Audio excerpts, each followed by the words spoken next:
Moie leiwale Goeten, mein Numm ass Jerome Lulling, an lo leere ma e bësse Lettzebuerch. An haut lesen ich nees en Artikel aus dem Lettzebuersche Wikipedia fir. Speizmensche. E Speizmenschen ass e verkofferte stohlenen Drot, de mat enger 4 mm dicker Matière déi brennt beschicht ass, an der als Oxidationsmittel Bariumnitrat enthalen ass. Wann déi Schicht verglost, speizt de Speizmenschen wenn's dem beigesaten Aluminium an Eisepulver funken.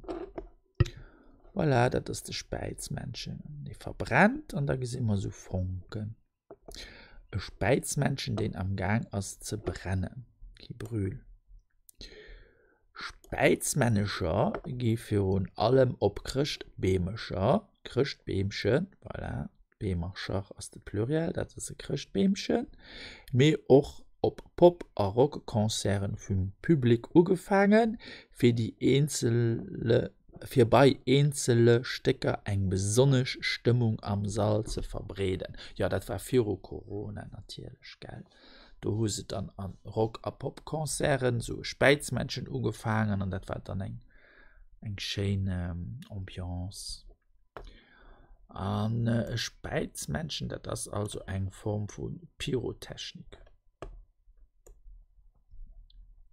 Speizmenschen. Dat können vom Verb speizen, cracher. To spit.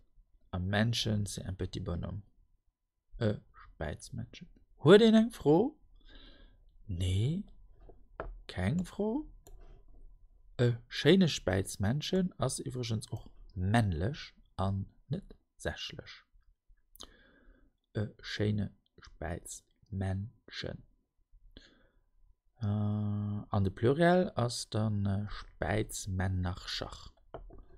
Ass de Pluriel ha am Text? Do, ja.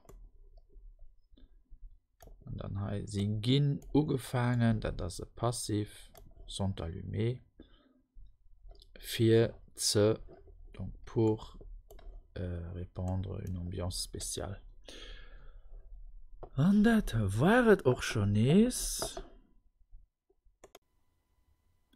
Nach viel méi so Übungen fand op ménger Internetseite exercice.delu, Theorie dazu fand op grammaire.delu, ich sinn auch op Facebook, an op YouTube, an die Bücher mat denen ich des Sendungen präparieren, Wärmtabellen op Lützeburg an 170 Witzer op Lützeburg. Vielmals merci für Ihre Aufmerksamkeit, bis hoffentlich geschwind.